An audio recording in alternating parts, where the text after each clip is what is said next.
The emperor's heart belonged to a woman, not his empress.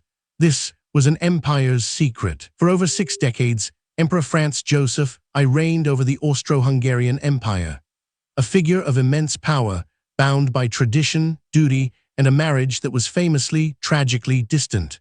But beneath the stoic facade, behind the gilded walls of Schönbrunn Palace, lay a forbidden devotion that defied convention and cast a long, complicated shadow. Everyone knew of Empress Elizabeth, the legendary Sissi, and her restless spirit. Their union, a political necessity, had quickly soured into an emotionally barren landscape. Sissi sought freedom in poetry and travel, leaving Franz Joseph to the endless paperwork of a sprawling, complex empire. It was in this void, this profound loneliness, that Anna Nahowski entered his life. Not a noblewoman, not a foreign princess, but the wife of a station master, living a quiet existence in a Vienna suburb. Their paths converged in the most unlikely of places, the formal, rigid atmosphere of the imperial park. Their first encounter, if one can call it that, was a fleeting glimpse. A woman catching the eye of the monarch during his morning strolls. Franz Joseph, known for his punctuality and rigid routine, began to subtly alter his schedule, prolonging his walks, hoping for another sighting. Soon, these chance encounters evolved into secret meetings. The emperor, a man whose every move was scrutinized, found ways to visit Anna discreetly.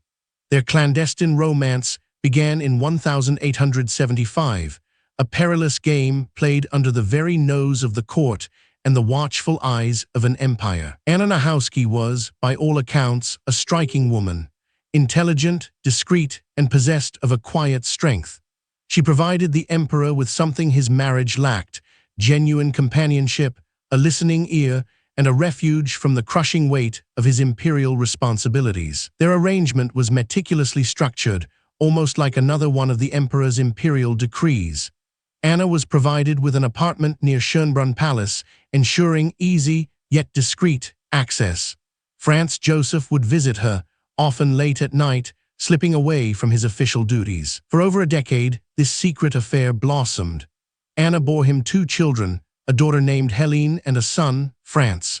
Though never officially acknowledged, the financial support Anna received and the emperor's consistent presence in their lives strongly suggested his paternity. The emperor's profound sense of duty meant he never considered divorce. His marriage to Elizabeth, however broken, was a cornerstone of the monarchy. But his love for Anna offered a different kind of solace, a private world where he could momentarily shed the burdens of the crown. This double life, however carefully concealed, was a dangerous gamble. The stability of the Habsburg dynasty rested on a facade of moral rectitude. Any whisper of scandal could ignite public outrage, or worse, provide ammunition for the empire's many detractors. The Empress Sissi was aware of her husband's infidelities, though perhaps not the depth of his connection to Anna.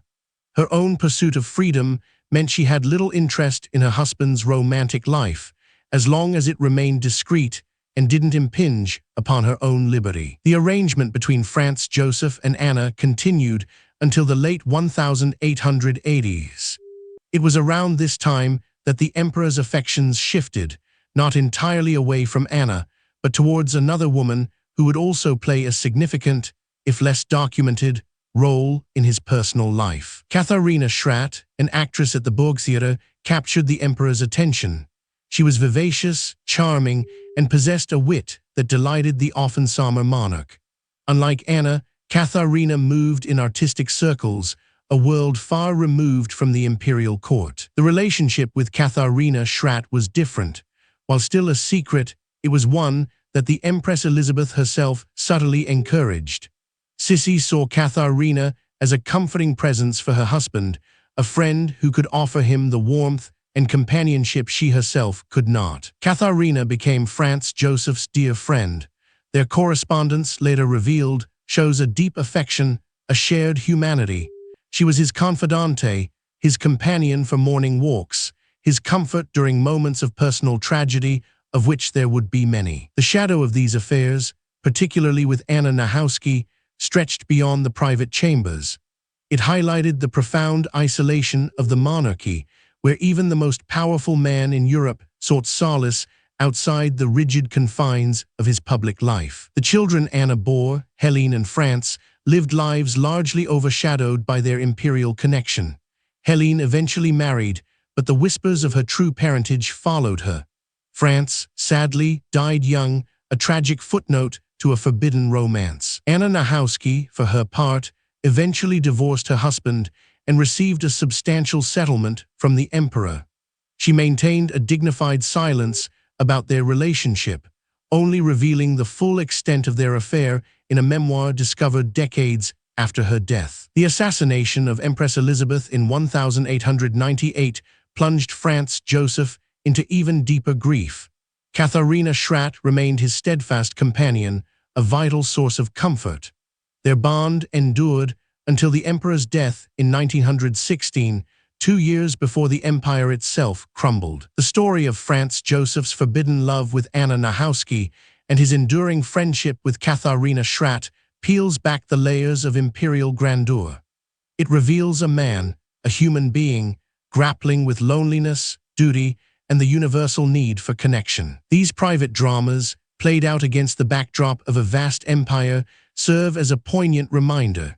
Even those at the pinnacle of power are not immune to the complexities of the heart, nor the desperate lengths to which one might go for love or simply for companionship. Anna Nahowski's existence, once a closely guarded secret, became a testament to the emperor's hidden life. A life that, for all its imperial splendor, was marked by profound personal sorrow and the quiet defiance of a forbidden affection. The shadow of his secret affair, while never officially acknowledged, lingered.